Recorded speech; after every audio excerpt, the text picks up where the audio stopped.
भारताला आजपर्यंत महाराष्ट्राने पंतप्रधान दिलेलं नाही, तसं युपीएससी मध्ये नंबर 1 कोणी झालेला नाही. युपीचं पंतप्रधान झाले 8 आणि कितीतरी वेळ नंबर 1 पण ऑल इंडिया झालाय. बरोबर. मग भारताला निदान पंतप्रधान जाऊ दे, बघू आपण पुढे काय होईल. निदान युपीएससी नंबर 1 तर आपला झाला पाहिजे.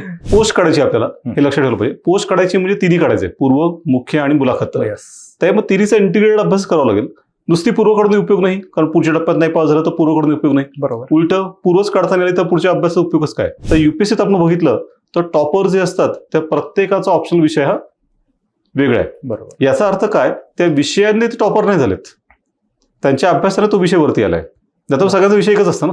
आवाका जो आहे अभ्यासाचा तो बदलावा लागेल, कारण आता नवीन विषय अनेक आलेले आहेत आणि एकंदरीत मार्क आता गुणांचं प्रमाणही वाढलंय. आधीची एक्झाम छोट्या गुणांची होती, बरोबर. आता 2000हून जास्त गुणांची परीक्षा झालेली आहे आणि त्यामुळे मग त्यानुसार सगळ्याच गोष्टींमध्ये बदल करावा लागेल.